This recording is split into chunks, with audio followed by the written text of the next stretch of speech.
Good evening, fellow explorers of the mysterious and unexplained. Tonight, we embark on a journey through 6 of America's most fascinating urban legends. Stories of strange creatures and unexplained encounters that have captivated communities, baffled investigators, and reminded us that our world may harbor mysteries we have yet to understand. These are not the terrifying tales of malevolent demons or cursed locations we've explored before, but rather stories of the curious and the unknown. These are accounts of strange beings that seem to exist just beyond the edge of our understanding, creatures that don't fit into conventional biology, entities that appear briefly before vanishing back into mystery, and phenomena that challenge our assumptions about what is possible in our world. From the prophetic Mothman of West Virginia to the blood-drinking Chupacabra of the Southwest, from the peculiar Nightcrawlers of California to the bizarre Flatwoods Monster, from Massachusetts' mysterious Dover Demon to Ohio's humanoid Frogman, we'll explore 6 cryptid encounters that have become woven into American folklore. What makes these stories particularly intriguing is that they're supported by multiple witnesses, sometimes captured on camera or video, and often investigated by both law enforcement and serious researchers seeking scientific explanations. These aren't ancient myths passed down through generations, but modern encounters that have occurred within living memory, documented by ordinary Americans who never expected to see something that shouldn't exist. These urban legends remind us that, despite our advanced technology and scientific knowledge, mysteries still exist in our world. They invite us to approach the unknown with curiosity rather than fear, to consider possibilities beyond conventional explanations, and to appreciate that not everything strange is necessarily threatening. So settle back comfortably as we explore 6 of America's most intriguing cryptid legends, stories of mystery, wonder, and the enduring human fascination with the unknown creatures that may share our world. Story 1. The Mothman Prophecies, Harbinger of Point Pleasant. We begin our journey with perhaps America's most famous cryptid, the Mothman of Point Pleasant, West Virginia. While we've touched on this creature before, tonight we'll explore the prophecies and predictions associated with this mysterious being, examining how the Mothman became not just a cryptid encounter, but a harbinger of disaster that some believe continues to appear before tragic events worldwide. The Mothman phenomenon began in November 1966 in the small Ohio River town of Point Pleasant, West Virginia, when residents started reporting encounters with a large, winged humanoid creature with glowing red eyes.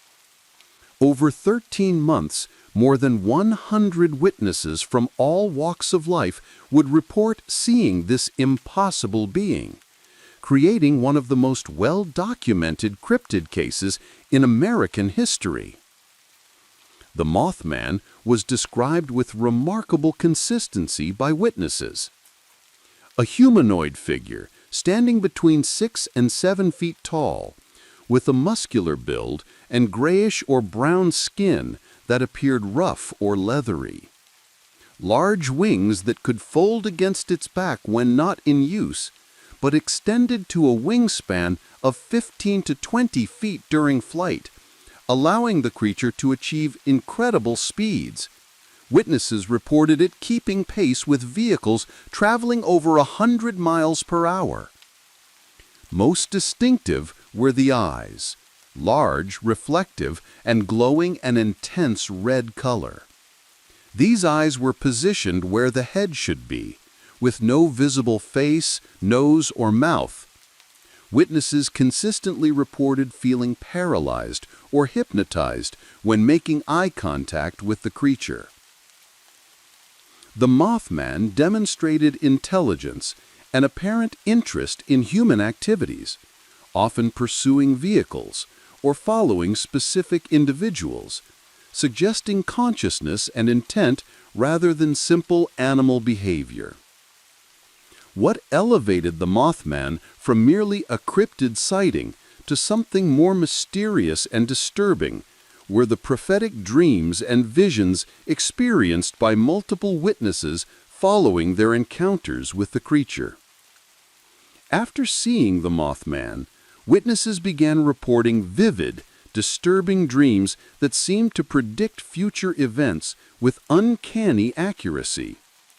These weren't vague impressions, but specific visions that included details of disasters, accidents, and tragedies that would later come to pass. Several witnesses reported dreams featuring water and bridges, with images of catastrophic structural failures and people drowning in cold river water. Christmas-time disasters, with visions of holiday decorations and shopping traffic associated with tragedy and death. Specific dates and times that would later correspond to actual tragic events. The sense that something terrible was approaching Point Pleasant, an impending disaster that the dreamers felt powerless to prevent. These prophetic dreams troubled the witnesses deeply. Several sought psychiatric help, believing they were experiencing mental breakdowns. Others tried to warn community leaders about their visions, though most were dismissed as experiencing stress-induced hallucinations or seeking attention. On December 15, 1967, at approximately 5 p.m. during evening rush hour, the Silver Bridge, connecting Point Pleasant, West Virginia to Gallipolis, Ohio, suddenly collapsed without warning. The bridge, carrying Christmas shopping traffic, plunged into the icy Ohio River, taking with it 46 people who lost their lives in one of America's deadliest bridge disasters. The collapse was later determined to have been caused by the failure of a single eye bar in the suspension chain, a manufacturing defect that had existed since the bridge's construction in 1928, but had gone undetected during safety inspections.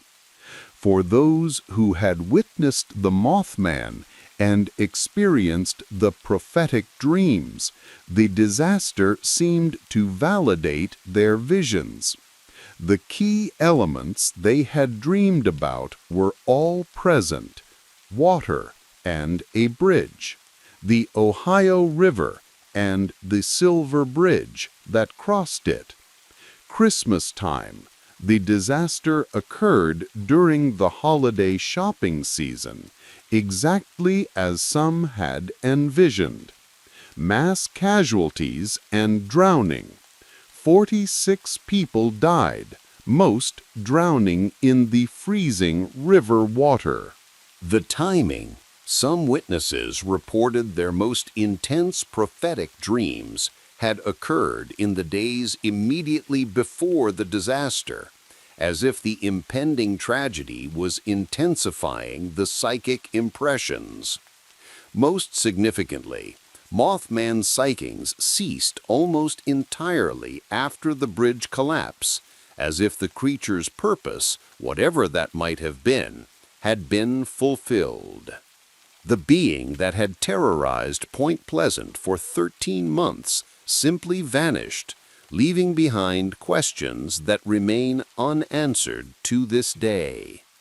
The connection between the Mothman sightings and the bridge disaster gave rise to the harbinger theory, the idea that the Mothman is not merely a cryptid or alien visitor, but a supernatural entity that appears before major disasters, either attempting to warn humans or drawn to locations where tragedy is about to occur.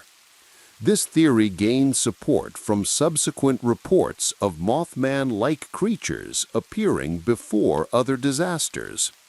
Workers at the Chernobyl nuclear plant in Ukraine reported seeing a large winged creature with glowing red eyes in the days before the catastrophic reactor meltdown.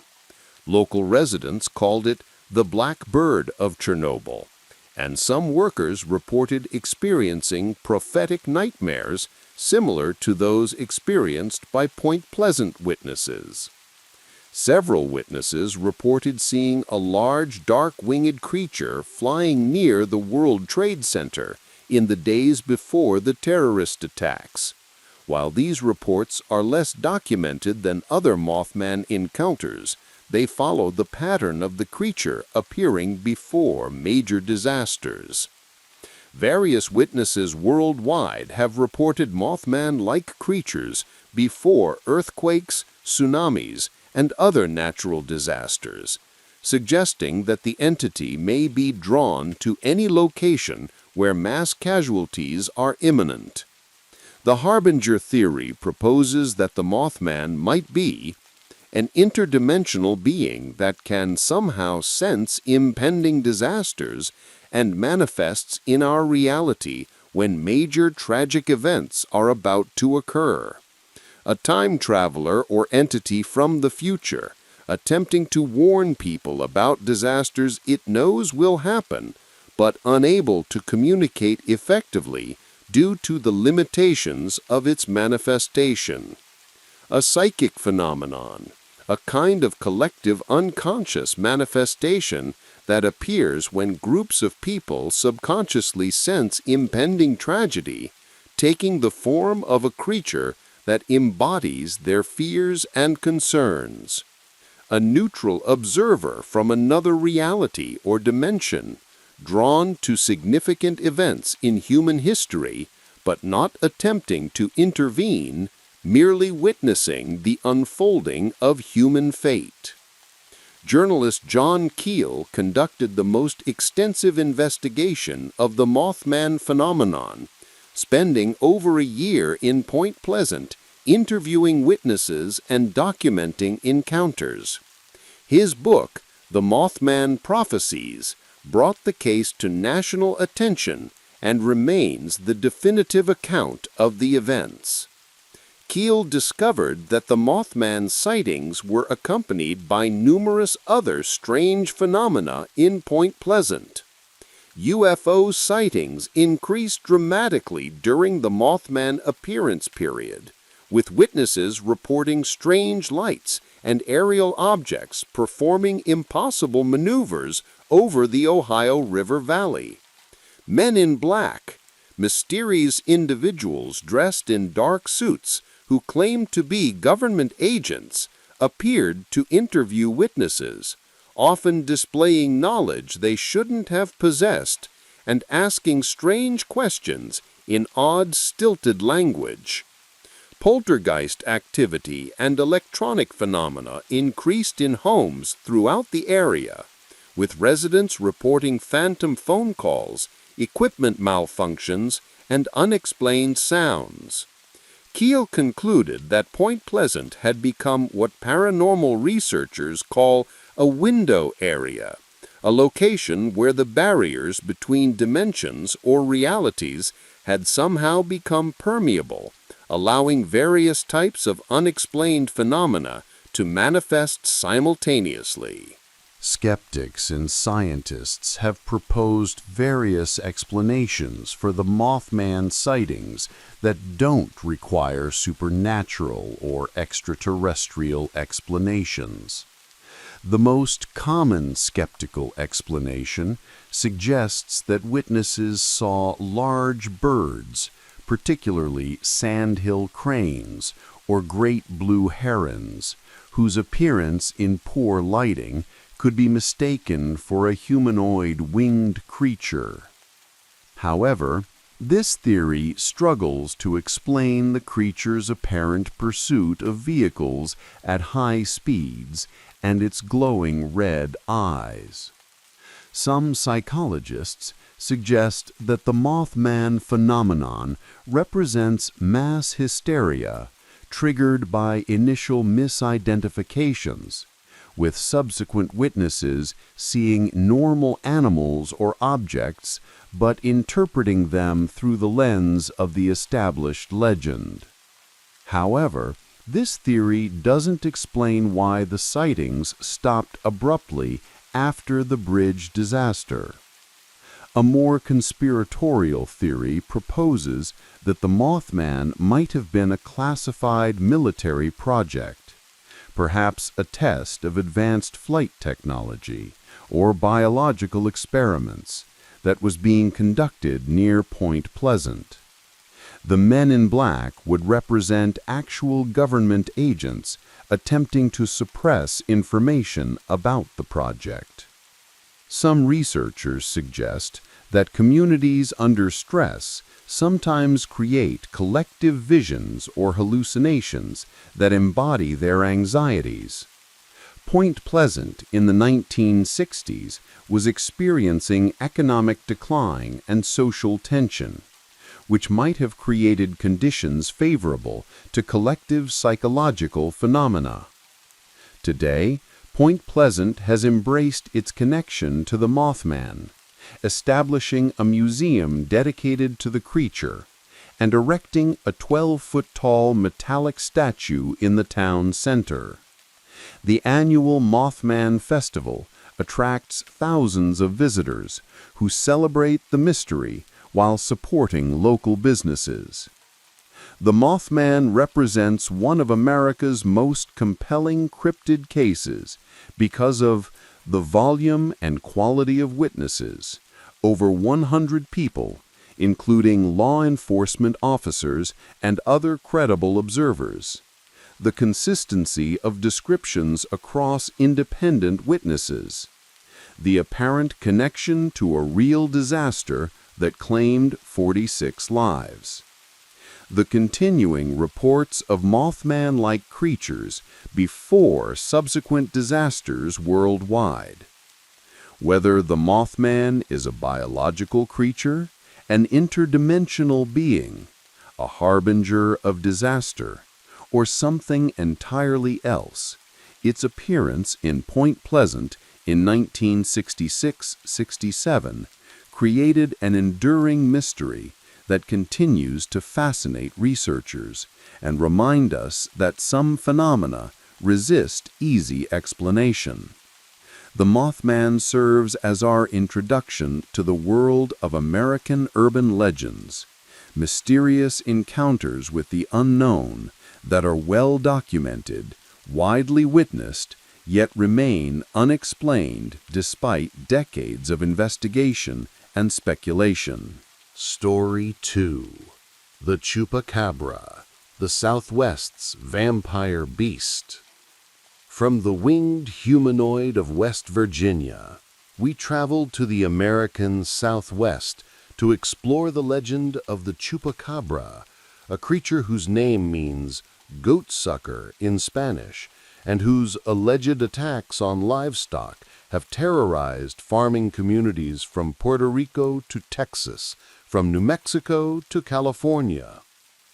The Chupacabra represents a relatively recent addition to American cryptid folklore, with the first widely publicized reports emerging from Puerto Rico in 1995. However, the creature quickly became one of the most reported cryptids in the Western Hemisphere, with thousands of alleged sightings and livestock attacks attributed to this mysterious being. The Chupacabra legend began in March 1995 in the Puerto Rican town of Mocha, when residents discovered 8 sheep dead under mysterious circumstances. The sheep had been found completely drained of blood through small, circular puncture wounds, typically in the neck or chest area, with no blood at the scene despite the severity of the wounds. The attacks quickly spread across Puerto Rico, with reports coming from multiple municipalities. Canóvanas became the epicenter of Chupacabra activity, with dozens of animals found dead and drained of blood over several weeks. Witnesses began reporting sightings of a strange creature. Descriptions varied, but commonly included a bipedal being about 3 to 4 feet tall, with gray-green skin, large black almond-shaped eyes, and a row of spines or quills running down its back. The creature was described as moving with kangaroo-like hops, demonstrating remarkable agility and the ability to leap over tall fences and barriers with ease. Most disturbing were reports of the creature's feeding method. Witnesses claimed to see it attaching itself to animals through sharp fangs or tube-like appendages, draining blood while the animal remained mysteriously paralyzed and unable to resist or cry out. Witness descriptions of the Chupacabra have varied significantly, leading some researchers to speculate that either multiple types of creatures exist or that witnesses are seeing different things and attributing them all to the Chupacabra legend. By 1996, Chupacabra reports had spread from Puerto Rico to the mainland United States, particularly in areas with large Hispanic populations and livestock farming. Texas became the primary U.S. hotspot for Chupacabra activity, with ranchers across the state reporting livestock deaths that matched the Puerto Rican pattern. Animals found drained of blood through puncture wounds, with no blood at the scene. New Mexico and Arizona reported similar incidents, particularly in rural areas near the Mexican border where livestock farming was common. Southern California experienced waves of Chupacabra reports, with witnesses describing both the reptilian and canid varieties of the creature. The American sightings generally described the more dog-like version of the creature rather than the reptilian type reported in Puerto Rico, leading some researchers to speculate about either regional variations in the creature or different stages of life cycle or maturity. Unlike many cryptids that leave no physical evidence, alleged Chupacabra specimens have been captured, photographed, and analyzed by scientists. Phyllis Canyon shot and killed a strange hairless animal attacking her chickens. The creature had blue-gray skin, a pronounced spinal ridge, and large fangs. DNA analysis by Texas State University identified it as a coyote with severe mange, though Canyon disputed this finding based on anatomical differences she observed. Another hairless creature was captured alive, allowing for extensive documentation before DNA testing again identified it as a coyote with mange and possible hybrid ancestry. Scientific analysis of all alleged Chupacabra specimens submitted for testing has consistently identified them as known animals, primarily coyotes, dogs, or raccoons, suffering from severe mange that causes hair loss and gives them an alien appearance.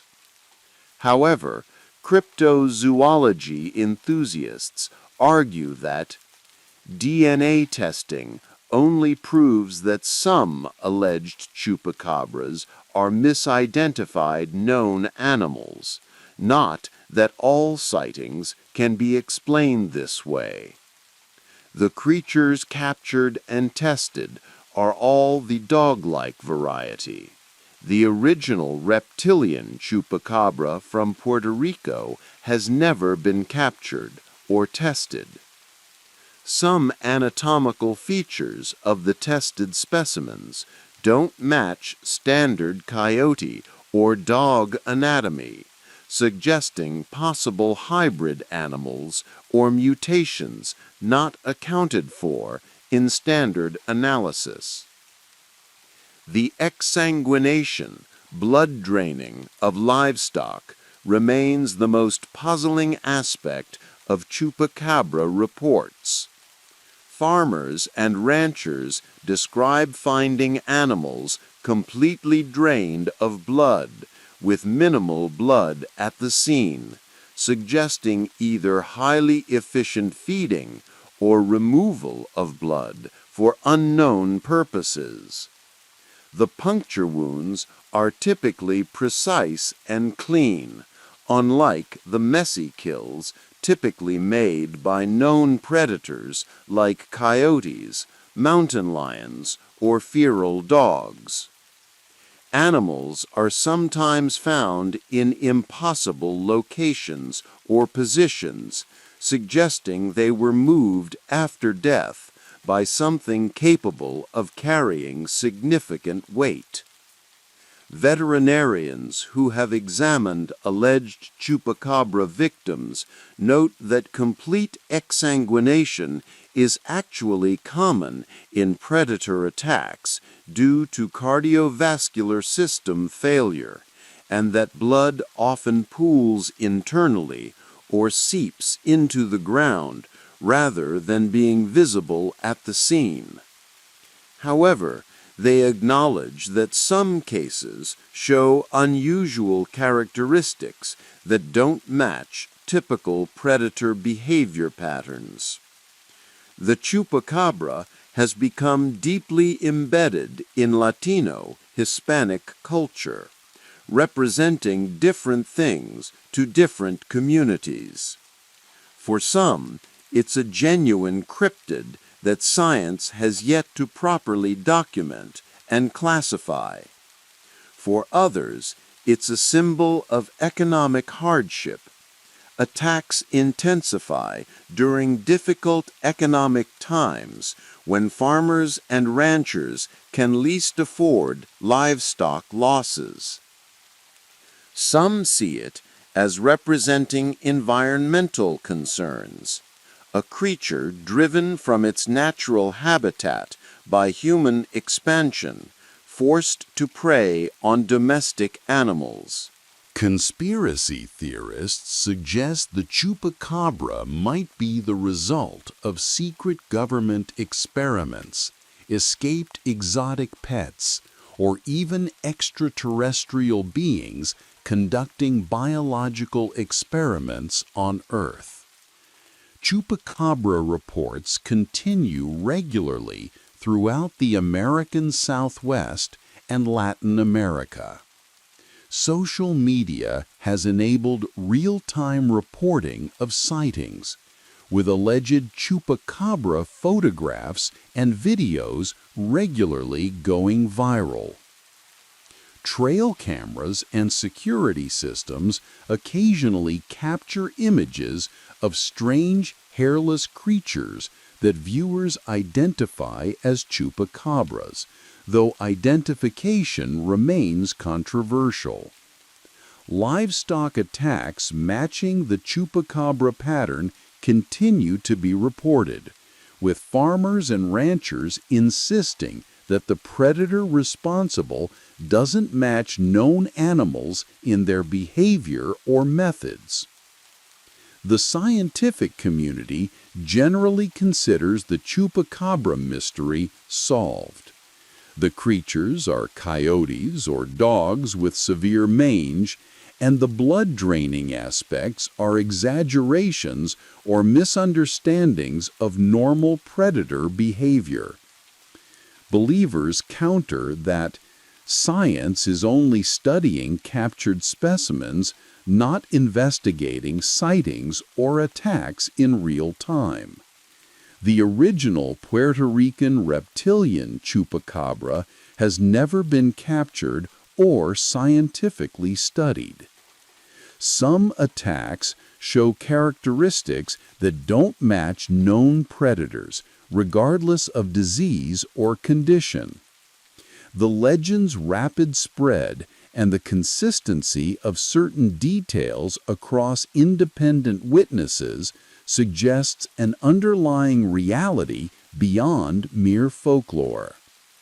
The Chupacabra represents a modern urban legend still in development, where new reports and evidence continue to emerge. Technology enables better documentation, and the debate between skeptics and believers remains active and unresolved. Whether the Chupacabra is a misidentified, mange-ridden coyote, an undiscovered species, a hybrid creature, or something more exotic, it has secured its place in American cryptid folklore as one of the most widely reported and hotly debated mysterious creatures of recent decades. Story 3. The Fresno Nightcrawlers, California's Peculiar Visitors. From the blood-drinking predator of the Southwest, we travel to Central California to investigate one of the strangest and most peculiar cryptids in American folklore, the Fresno Nightcrawlers. These bizarre beings don't threaten humans or attack livestock. Instead, they simply walk through the night on impossibly long legs, captured occasionally on security cameras before vanishing back into mystery. The Fresno Nightcrawlers are unique among American cryptids because they don't fit into any known category of creature. They're not humanoid, not animal-like, and don't resemble any biological organism science has ever documented. They appear to be living beings composed almost entirely of legs with minimal upper body structure, moving through the world in ways that defy conventional understanding of anatomy and locomotion. The Fresno Nightcrawlers phenomenon began in November 2007 in Fresno, California, when a homeowner checked his security camera footage after being alerted by his dogs barking unusually during the night. What he captured on video would launch one of the most bizarre cryptid cases in recent memory. The footage showed two small beings walking through the homeowner's yard, moving with a peculiar gait that seemed both mechanical and organic. The creatures appeared to be approximately 4 feet tall for the larger specimen, 2 to 3 feet for the smaller one, composed primarily of pale white legs that appeared to be the creature's entire body structure. Possessing minimal upper body mass, described as looking like a small head or torso perched atop the leg structure.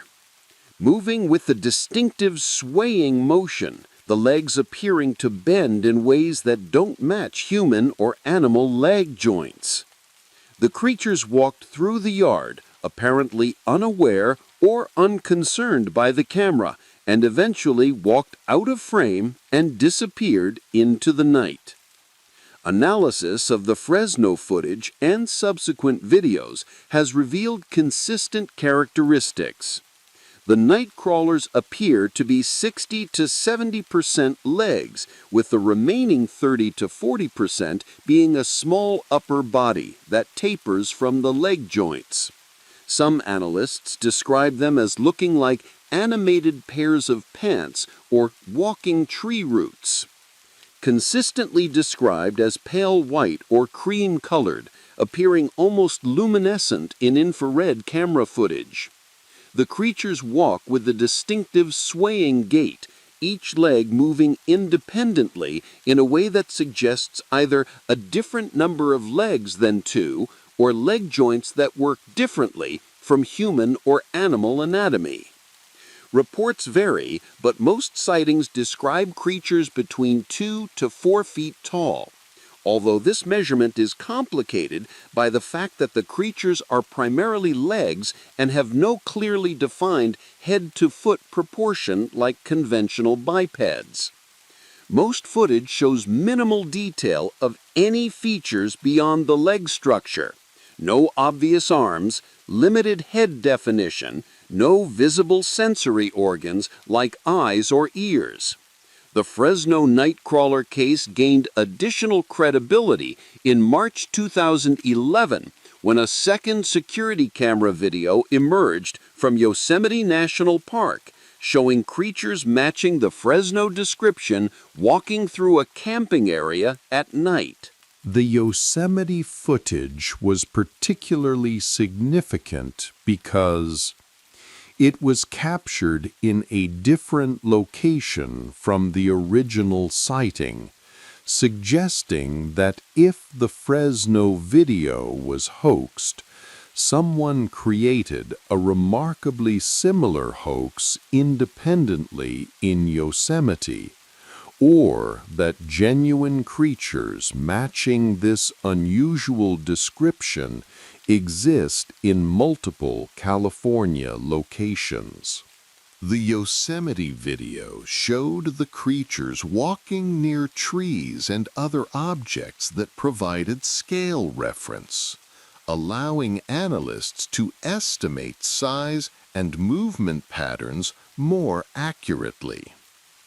Park rangers and wildlife experts who viewed the footage stated that the creatures didn't match any known animal species in their movement patterns or physical structure. The video quality was higher than the original Fresno footage, allowing for more detailed analysis of the creature's unusual anatomy and gait. Researchers investigating the Nightcrawler phenomenon discovered that Native American tribes in the California region have traditional stories about similar beings. The Yokut tribe has legends of small stick-like beings that walk through the night, moving between the spirit world and the physical world. These traditional stories describe the beings as peaceful, neither harmful nor particularly helpful to humans, simply existing in parallel to human society.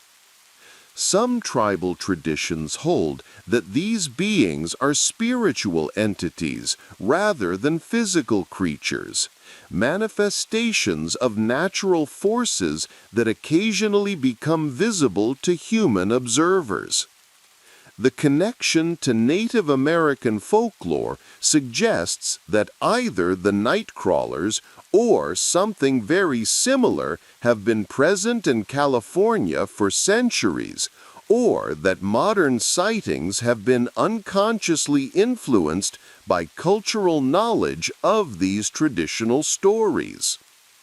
The Nightcrawler videos have been extensively analyzed by video experts, paranormal investigators, and curious internet users seeking to explain what they show.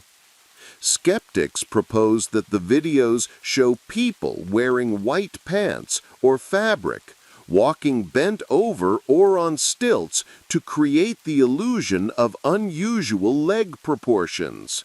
However, detailed analysis of the movement patterns shows motion characteristics that would be difficult to replicate through costume or staging. Some suggest the videos are computer-generated or digitally manipulated.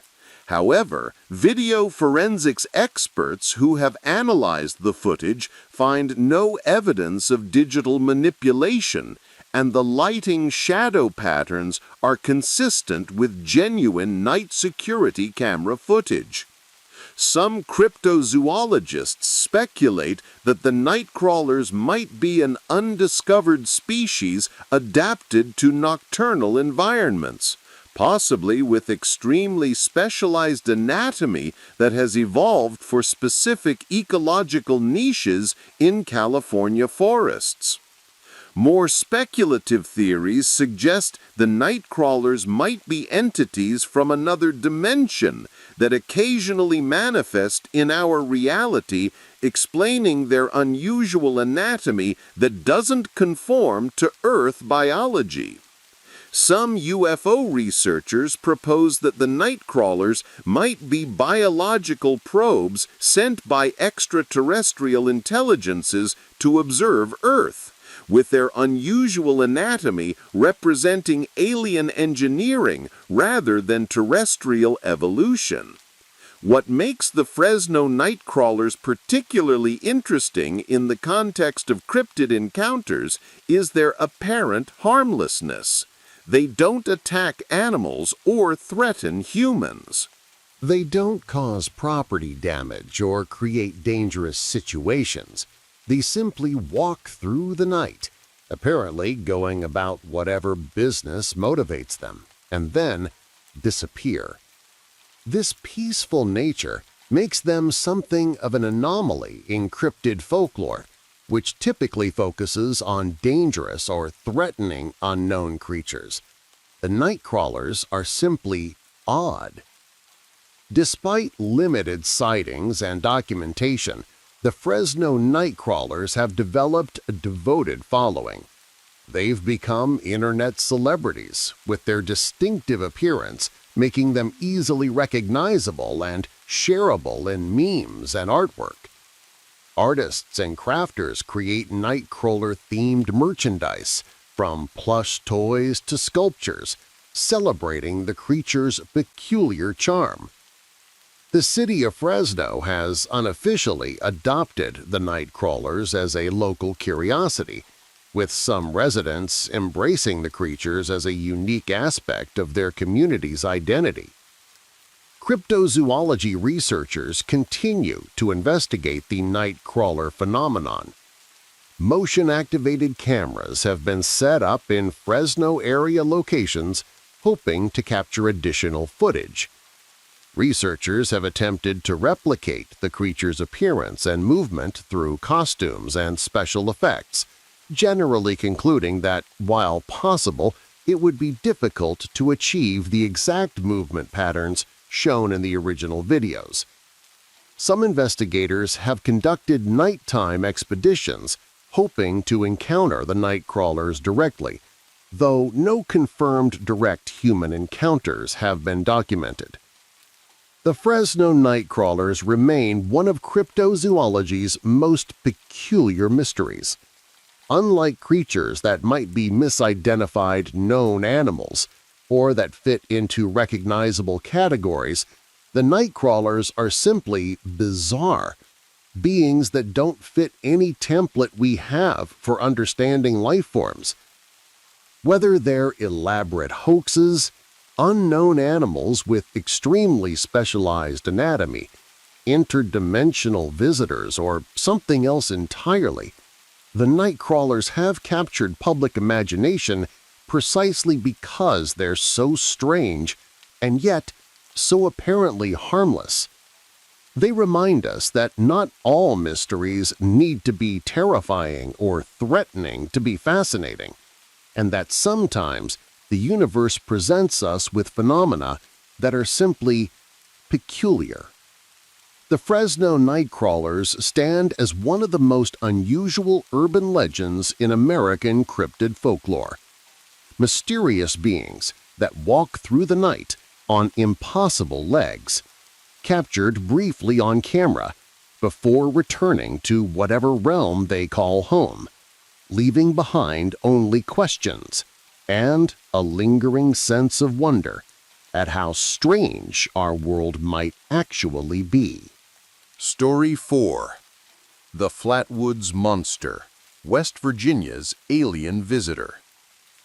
We return to West Virginia for our next urban legend, but this time we encounter something quite different from the Mothman.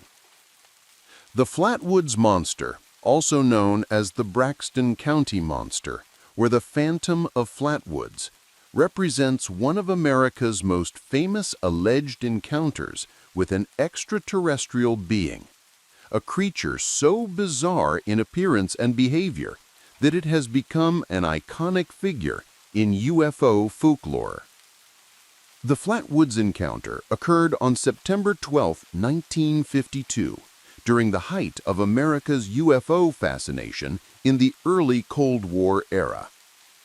What began as a simple sighting of a strange light in the sky became a close encounter that would affect multiple witnesses and create an enduring mystery that continues to be debated 70 years later. On the evening of September 12, 1952, around 7:15 p.m., two brothers, Edward and Frederick May, ages 13 and 12, were playing football with neighborhood friend Tommy Heyer, age 10, near their home in Flatwoods, a small community in Braxton County, West Virginia. The boys saw a bright red light streak across the sky and apparently land on the property of local farmer G. Bailey Fisher near the top of a hill. The object's appearance has been described differently by various witnesses. Some described it as a meteor or fireball streaking across the sky. Others reported it appeared to be a flying saucer or disc-shaped object that descended deliberately rather than falling like a meteor. Several witnesses noted that the object made unusual maneuvers before landing, suggesting controlled flight rather than a natural phenomenon. Excited by what they had seen, the boys ran to tell their mother, Kathleen May, who was skeptical but agreed to investigate. The group was joined by National Guardsman Eugene Lemon, age 17, Lemon's dog, and three other boys, Neil Nunley, age 14, Ronald Shaver, age 10, and Thomas Heyer's brother, Teddy, age 13. As the group climbed Fisher's Hill toward where the object had apparently landed, they noticed a pungent mist or fog hangs in the air, described as having a metallic smell that irritates their eyes and throats. Strange pulsating lights are visible through the trees at the top of the hill. An unusual hissing sound that reminded witnesses of a steam engine or pressurized gas escaping. Eugene Lemon's dog ran ahead and began barking frantically, then suddenly returned, whimpering in terror and hiding behind the group. When the group reached the top of the hill and emerged into a clearing, they encountered a sight that would haunt them for the rest of their lives. What the witnesses saw has been described consistently across independent accounts. The being was enormous, with estimates ranging from 10 to 12 feet tall. It appeared to be floating or hovering slightly above the ground rather than standing on legs. The being's lower body was described as dark and cylindrical or cone-shaped, possibly mechanical in nature. Some witnesses compared it to a dress or a pleated skirt. The head or upper portion was described as being disproportionately large compared to the body, shaped like the ace of spades or a pointed hood. The being had no visible neck, with the head seeming to connect directly to the shoulders or body. The most terrifying feature was the face, which witnesses described as having two glowing eyes that appeared orange or red, positioned wide apart on the head-face structure, creating the effect like looking into two large spotlights or car headlights, emanating light rather than merely reflecting it. Some witnesses reported seeing appendages that might have been arms hanging at the sides or in front of the body, though descriptions of these features are less consistent than other details.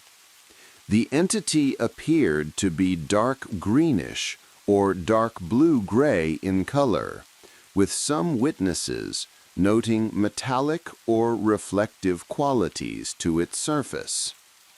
The creature appeared to hover or glide, rather than walk, with its lower portion either mechanical or concealing whatever method of locomotion it used. When the group's flashlight beam hit the creature, it began moving toward them with a hissing sound, its eyes glowing brighter. The witnesses turned and fled in absolute terror. After fleeing Fisher's Hill, the witnesses experienced various physical symptoms. Kathleen May and several others developed nausea and vomiting that lasted for several hours. Multiple witnesses reported throat irritation and difficulty breathing. The exposure to the mysterious mist caused burning sensations in the eyes and nose. Some witnesses experienced nightmares and psychological distress that persisted for weeks or months. Eugene Lemon's dog disappeared after the encounter and was never seen again, suggesting it may have died from exposure to whatever substances were present at the scene. Local law enforcement and community members returned to the site that night and in the following days. They reported a persistent, unusual odor at the location, flattened grass and disturbed vegetation in the clearing where the creature was seen. Oil-like substance was found on the ground at the landing site. Unusual marks that might have been tracks or landing gear impressions. However, no physical evidence was collected that definitively proved the presence of an extraterrestrial craft or being. The Flatwoods encounter occurred during a wave of UFO sightings across the United States. The 1952 Summer of Saucers saw record numbers of UFO reports across America. On the same evening as the Flatwoods encounter, other witnesses in the region reported seeing unusual lights and objects in the sky. The Air Force's Project Blue Book, which investigated UFO reports, officially classified the Flatwoods case as a meteor combined with an owl perched in a tree, though this explanation was widely rejected by the witnesses who insisted they knew the difference between an owl and what they encountered. The Flatwoods incident was investigated by multiple authorities. Sheriff Robert Carr and deputies responded immediately, but found only the evidence mentioned above: unusual odors, disturbed vegetation, and frightened witnesses with genuine physical symptoms.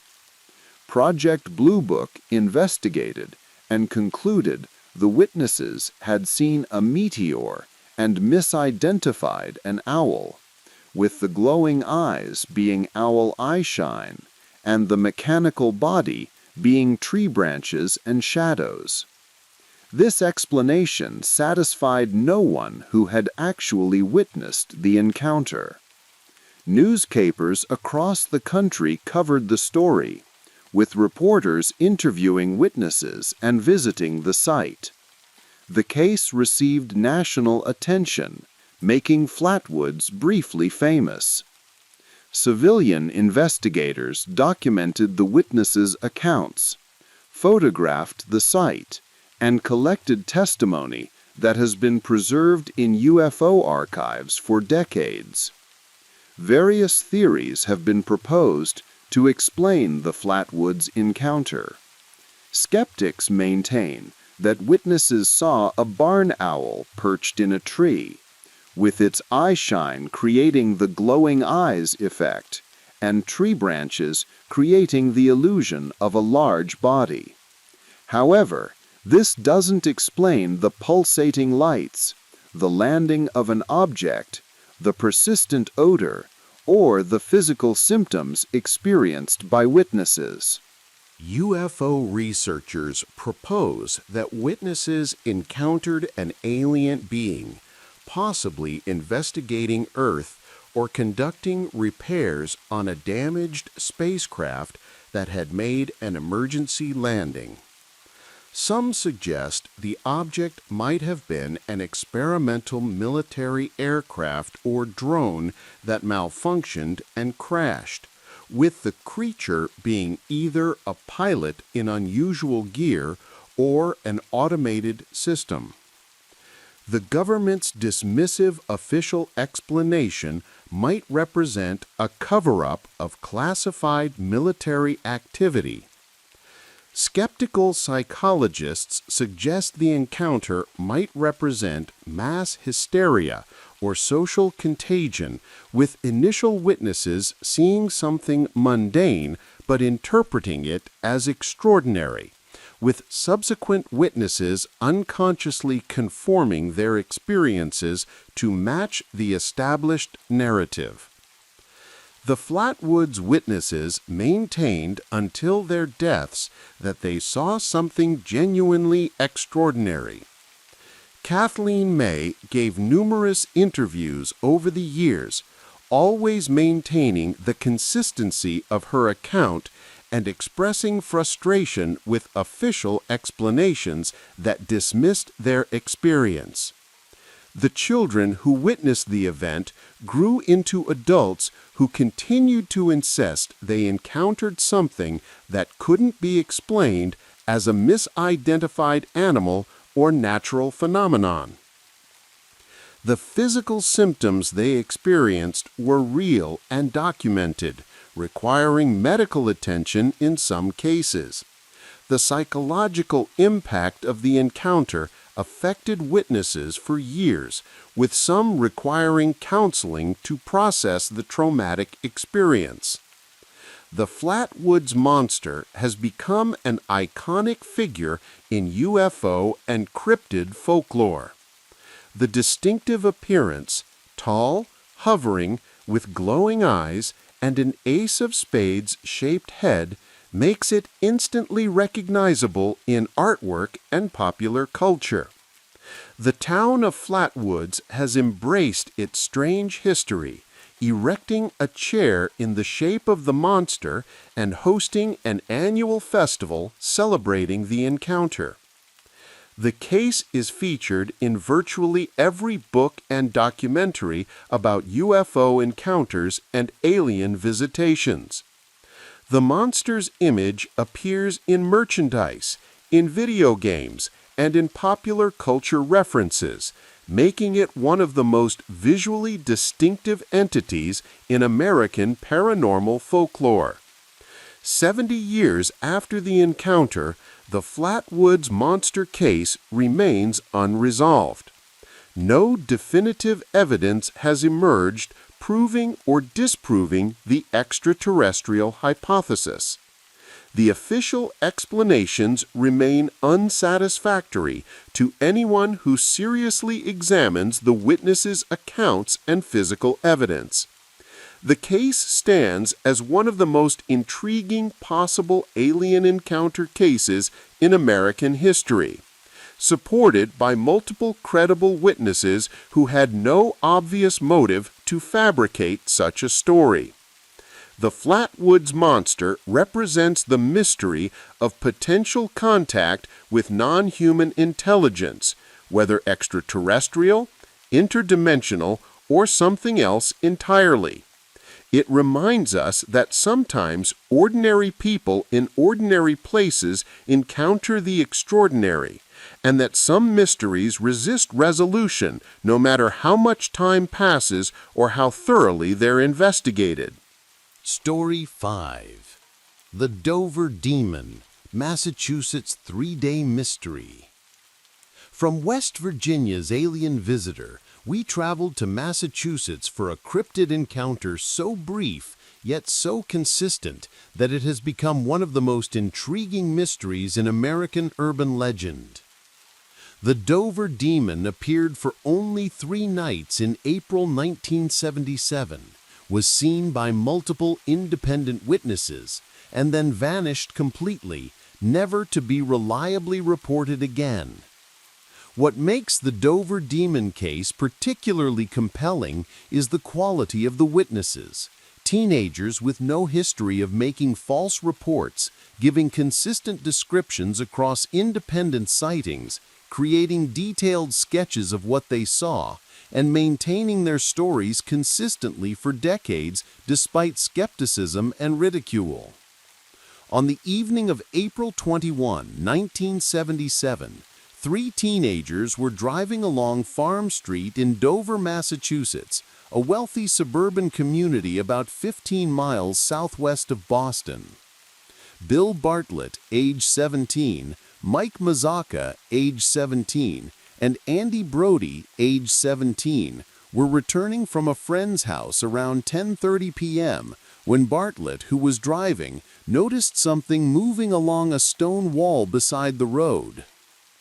As the car's headlights illuminated the creature, Bartlett got a clear view of something that he instantly knew was not any animal he had ever seen before. The creature was small, approximately 3 to 4 feet tall, with a thin, spindly body. The most striking feature was a disproportionately large head, described as melon-shaped, or like a watermelon balanced on a thin neck. The head appeared to be roughly the same size as the creature's torso.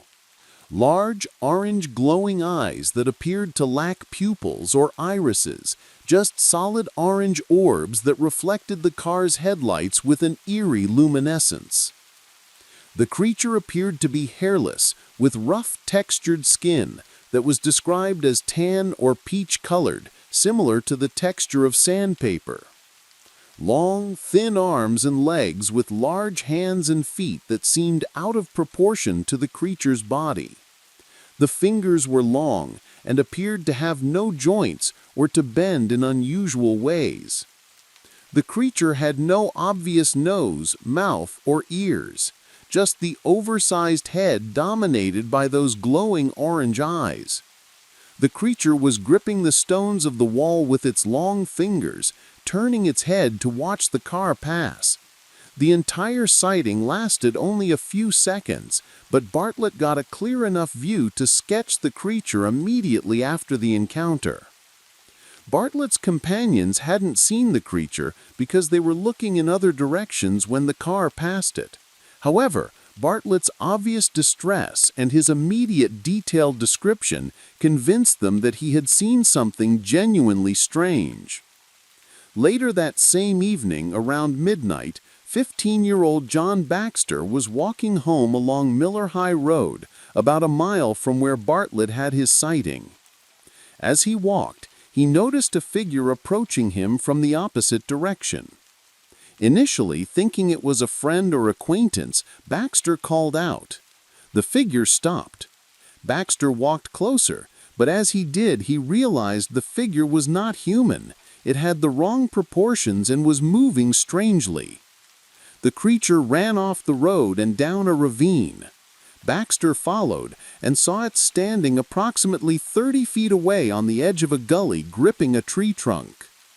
He described the same basic appearance as Bartlett: large head, thin body, long limbs, glowing eyes. The creature's eyes appeared more amber or green in color to Baxter, possibly due to different lighting conditions. The creature stood motionless, watching Baxter, who became increasingly unnerved by the encounter. After several moments of mutual observation, Baxter retreated and walked quickly to a friend's house, where he called his parents for a ride home. Baxter had not spoken to Bartlett and was unaware of the earlier sightings when he made his report. Yet his description matched Bartlett's account in all major details. The following night, April 22, 18-year-old Will Taintor and 15-year-old Abby Brabham were driving along Springdale Avenue when Brabham saw a creature matching the Dover demon's description crouched on all fours beside the road. Brabham's sighting was brief but clear. She described the same hairless, tan creature with a large head and thin limbs. The eyes appeared to glow, though she wasn't certain of the color, due to the brief nature of the sighting. The creature appeared to be crouching, as if about to run or hiding from the approaching vehicle. Taintor, who was driving, only glimpsed the creature peripherally, but confirmed that something unusual was beside the road. Brabham had not been aware of the previous night's sightings when she made her report, providing another independent confirmation of the creature's appearance. The Dover demon sightings were investigated by cryptozoologist Loren Coleman, no relation to the same named researcher of other cases, who interviewed all the witnesses and collected their sketches and testimony. All 4 primary witnesses were considered credible by investigators, family members, and community members. They were good students from stable families with no history of drug use, pranks, or attention-seeking behavior. The descriptions provided by independent witnesses who had not communicated with each other showed remarkable consistency in describing the creature's most distinctive features: large head, thin body, glowing eyes, and unusual proportions. The witnesses created detailed sketches immediately after their encounters. These sketches, produced independently, showed striking similarities despite minor variations in specific details. No physical evidence of the creature was found. No tracks, no hair samples, no photographs. The creature appeared and vanished, leaving only the witnesses' testimony. Despite intensive searching by investigators and curiosity seekers, the Dover demon was never seen again after April 22, 1977. Whatever it was, it appeared for 3 nights and then vanished completely. Some UFO researchers propose the Dover demon was an alien being, possibly a scout or explorer studying Earth. The creature's appearance, large head, thin body, large eyes, matches some descriptions of alleged alien greys. A theory suggests someone in Dover might have been illegally keeping an exotic animal that escaped for a few days before being recaptured, explaining why the sightings stopped abruptly. More speculative theories propose the creature might have been a being from another dimension that briefly manifested in our reality before returning to wherever it came from. Some psychologists suggest the witnesses might have experienced a shared hallucination or misperception, though this doesn't explain how independent witnesses who hadn't communicated with each other described the same unusual features. The Dover demon witnesses have maintained their stories into adulthood. Bill Bartlett, the primary witness, has given numerous interviews over the decades, always maintaining that he saw something genuinely strange that night. John Baxter similarly confirmed his encounter repeatedly, describing the psychological impact of seeing something that shouldn't exist. The witnesses express frustration with skeptics who dismiss their experiences without seriously considering their testimony or the consistency of independent descriptions. All the witnesses report that the encounter was one of the most significant and mysterious experiences of their lives, leaving them with a permanent sense that reality contains more mysteries than mainstream science acknowledges. Despite the brevity of the sightings, the Dover demon has become an iconic cryptid. The creature's distinctive appearance, especially the large head and glowing eyes, makes it instantly recognizable in cryptid artwork and popular culture. Dover has cautiously embraced its connection to the creature, with local businesses occasionally referencing the demon in their branding. The case is featured prominently in cryptozoology literature as one of the most credible and well-documented cryptid encounters due to the quality of witnesses and consistency of descriptions. The Dover demon remains one of cryptozoology's most intriguing unsolved cases. The creature appeared for only 3 nights, was seen by multiple credible witnesses, and then vanished without explanation. No similar creature has been reliably reported in Dover or elsewhere before or since the 1977 sightings. The case demonstrates that even in suburban Massachusetts, mysterious encounters can occur that resist all attempts at rational explanation. The Dover demon serves as a reminder that cryptid encounters don't always involve large, frightening creatures in remote wilderness areas.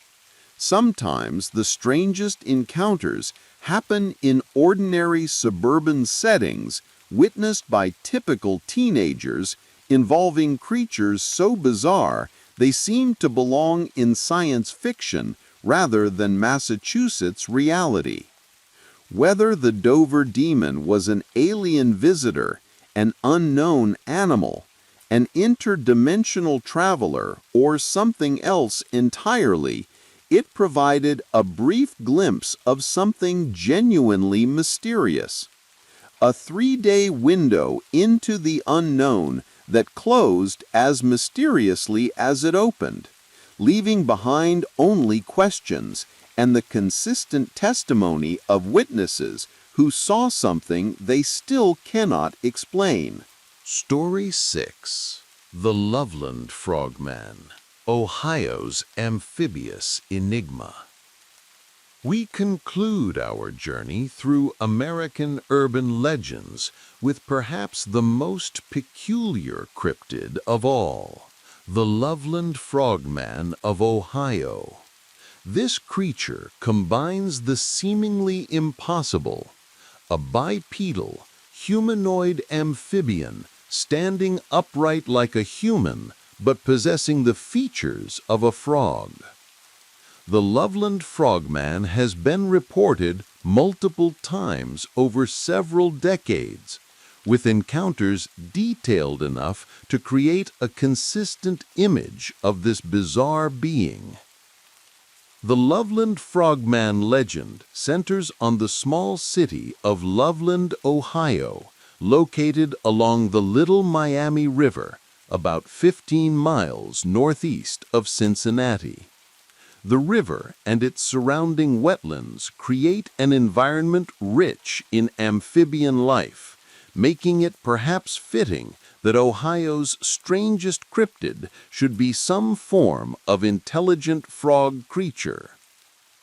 The modern Loveland Frogman legend begins in May 1955, when a businessman driving along a rural road near the Little Miami River around 3:30 a.m., encountered something that would haunt him for the rest of his life. According to his report to the police, the witness saw 3 strange creatures standing by the roadside. The beings were described as approximately 3 to 4 feet tall, standing upright on 2 legs like humans, but possessing distinctly frog-like features. Dark, leathery, textured skin similar to a frog's hide, appearing moist or slimy in the car's headlights. Frog-like heads with wide mouths, large eyes, and no visible neck, the head appeared to sit directly on the shoulders. Humanoid torso with defined limbs, 2 arms and 2 legs, but proportioned more like a frog's limbs than human limbs. The creatures appeared to have webbed fingers or hands, consistent with amphibian anatomy. The most disturbing detail in the witness's account was that one of the creatures appeared to be holding some kind of rod or stick that emitted sparks and strange lights. The witness watched the creatures for several minutes before they moved back toward the river and disappeared into the darkness. The witness reported his encounter to the Loveland Police Department, where officers recorded his statement, but having no physical evidence and no other witnesses, could take no action. The report was filed and largely forgotten until the events of 1972 brought the Frogman back into public attention. On March 3, 1972, at approximately 1 a.m., Loveland police officer Ray Shockey was driving along Riverside Road when he saw what appeared to be a dog or large animal lying in the road. As he approached to investigate, the creature stood up on 2 legs, revealing itself to be something far stranger than any dog. Officer Shockey's official report described a creature approximately 3 to 4 feet tall, standing upright on 2 hind legs. Leathery gray-green skin with a textured appearance consistent with amphibian hide. A face that appeared frog-like or lizard-like, with large eyes that reflected his patrol car's headlights. The creature remained motionless for several seconds, apparently studying the officer, before turning and walking or hopping toward the guardrail, climbing over it and descending the embankment toward the river. Officer Shockey watched the creature until it disappeared down the embankment, then immediately radioed for backup and filed a detailed report of the encounter. His report would normally have been dismissed as a misidentification, but what happened 2 weeks later provided corroboration. On March 17, 1972, another Loveland police officer, Mark Matthews, had his own encounter with what appeared to be the same or a similar creature at nearly the identical location on Riverside Road. Officer Matthews' encounter occurred in daylight. He saw the creature lying in the road and stopped to investigate. As he approached, the creature rose to a crouching position and looked directly at him. Matthews observed it for several moments, getting a clear view in daylight conditions. The creature appeared injured or sick, moving more slowly than might be expected. Officer Matthews, believing he was dealing with a large iguana or exotic pet that had escaped or been released, retrieved his gun and shot at the creature as it attempted to cross the road. He reported hitting it, though it still managed to climb over the guardrail and escape down the embankment.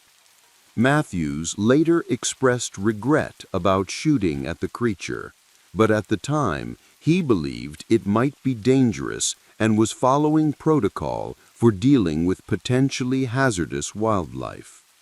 Officer Matthews' encounter might have established the Loveland Frogman as a confirmed cryptid, but subsequent developments complicated the case.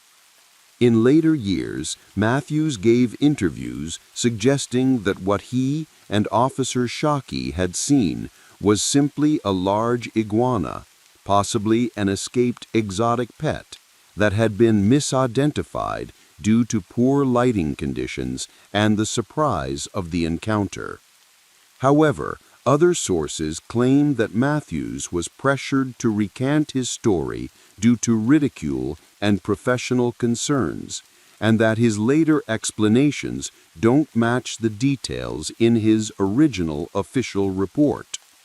The contradiction between Matthews' official report, describing something quite unusual, and his later explanations, dismissing it as an iguana, has made the 1972 encounters controversial among cryptozoology researchers. Officer Shockey, the other witness, never recanted his story and maintained until his death that he saw something genuinely strange that night, something that didn't match any normal animal he'd ever encountered during his years in law enforcement. The Loveland Frogman has been reported sporadically since 1972. Two teenagers playing Pokemon Go along Lake Isabella reported seeing a large, frog-like creature standing upright near the water's edge. They took photographs, though the images were too distant and unclear to definitively show what they claimed to have seen. Local residents occasionally report seeing unusual creatures near the Little Miami River and Lake Isabella, though most reports are brief glimpses that don't provide enough detail for definitive identification. Some property owners have captured images on trail cameras of unusual animals that they believe might be related to the Frogman legend, though skeptics identify these as common animals seen from unusual angles or in unusual lighting. From a scientific standpoint, the Loveland Frogman presents significant biological challenges. Real amphibians are cold-blooded and require specific environmental conditions to survive. A large amphibian in Ohio's climate would face significant challenges, particularly during the winter months. No known amphibian species walks upright on two legs as a primary means of locomotion. The body structure required for sustained bipedal walking is radically different from amphibian anatomy. Most amphibians are relatively small due to the limitations of their respiratory and circulatory systems. A 3 to 4 foot tall amphibian would be unprecedented in temperate North America. The tool use suggested in the 1955 report would require intelligence far beyond any known amphibian species. Scientists who have considered the Frogman reports generally conclude that if the encounters involved real animals, they were likely misidentified reptiles, iguanas, or monitor lizards, rather than genuine amphibians. The consistency of descriptions across encounters suggests either a shared cultural expectation influencing witnesses' interpretations or genuine sightings of something unusual, though not necessarily a cryptid frogman. The Loveland Frogman has become an integral part of the city's identity. Loveland has embraced its cryptid with a mixture of amusement and civic pride, incorporating the frogman into local culture and tourism. Local businesses use frogman imagery in their branding and marketing. The city hosts frogman-themed events and has erected a small sculpture honoring the legend. The frogman appears on merchandise ranging from T-shirts to coffee mugs, becoming a beloved local mascot despite, or perhaps because of, his strangeness. Various theories attempt to explain the Loveland Frogman phenomenon. The most prosaic explanation suggests witnesses saw escaped or released exotic lizards like iguanas or monitor lizards, which can grow quite large and, in poor lighting, might appear more frog-like than they actually are.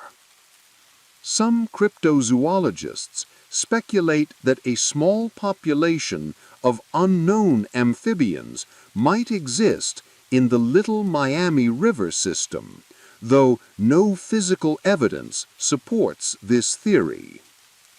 Conspiracy theories suggest the frogman might be the result of genetic experiments or biological warfare research, though there's no evidence of such facilities near Loveland.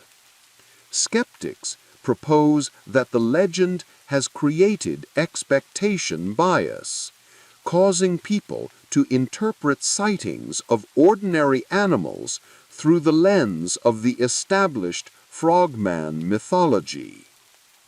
Whether the Loveland Frogman is a misidentified iguana, an undiscovered amphibian species, or something more exotic, the legend has secured its place in American cryptid folklore. The frogman represents the lighter side of cryptozoology, a creature more amusing than threatening, more curious than frightening.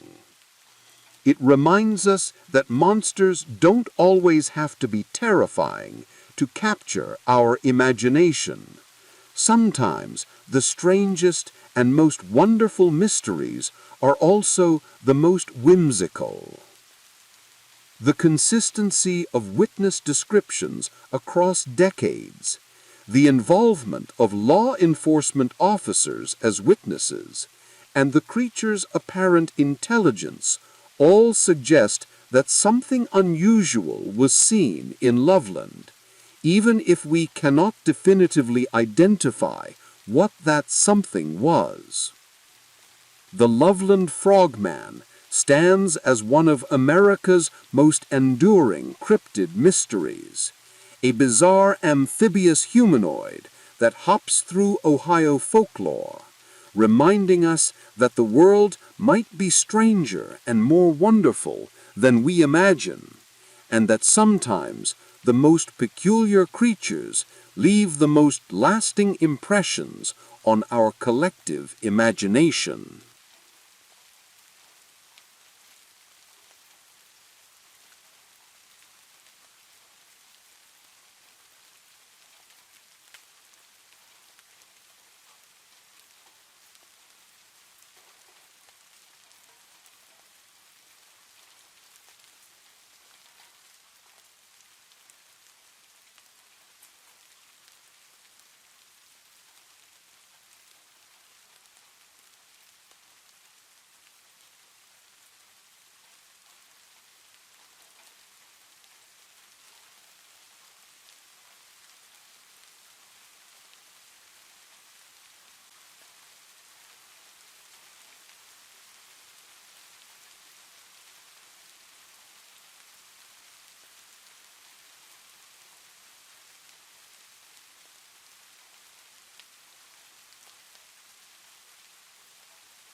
As we conclude our journey through 6 of America's most intriguing urban legends, we're reminded that mystery and wonder still exist in our modern scientific world.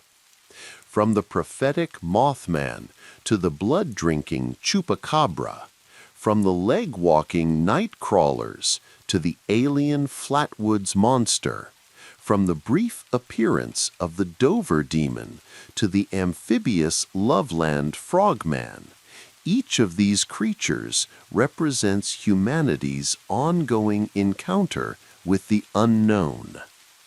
What makes these urban legends particularly fascinating is their modernity. These aren't ancient myths passed down through countless generations, losing truth in the retelling. These are contemporary encounters witnessed by ordinary Americans in recent decades, sometimes captured on camera, often investigated by law enforcement and scientists, yet remaining unexplained despite our advanced technology and understanding. These creatures remind us that consensus reality, the world we all agree exists, may not encompass all of reality. There may be phenomena, beings, and mysteries that exist in the spaces between what we know and what we don't know, occasionally manifesting just long enough to remind us that certainty is an illusion and that wonder still has a place in our lives. Unlike the terrifying demons and malevolent forces we've explored in previous journeys, these urban legends invite us to approach mystery with curiosity rather than fear. Not everything unknown is threatening. Some mysteries are simply mysterious.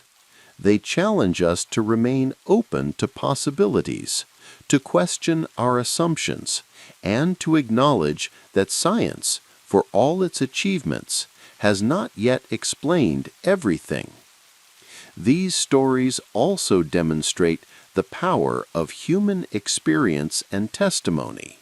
When multiple witnesses independently describe seeing the same impossible thing, when law enforcement officers file official reports about creatures that shouldn't exist, when communities embrace their local cryptids and keep their stories alive across generations, we're witnessing something important about human nature, our need to acknowledge mystery, our willingness to believe that magic might still exist in hidden corners of the world. As you drift into sleep tonight, perhaps you'll dream of strange creatures walking through the darkness on impossible legs, of winged beings harbinging disasters they cannot prevent, of amphibious humanoids watching from riverbanks, and of all the mysteries that might exist just beyond the reach of our understanding. These urban legends remind us that the world is larger and stranger than we often acknowledge in our daily lives, and that maintaining a sense of wonder about the unknown is not childish or naive, but rather a healthy recognition that we don't have all the answers, and that the universe may be far more interesting than even our wildest imagination can conceive. Sleep well, knowing that out there in the darkness, mysteries persist, cryptids might roam, and the unknown waits patiently for those brave and curious enough to seek it. And remember that not all monsters are frightening. Some are simply strange visitors in our world, mysterious ambassadors from whatever realms they call home, reminding us that reality is always more complex and wonderful than we dare to believe. Good night, and may your dreams be filled with wonder, curiosity, and the enduring magic of the unknown.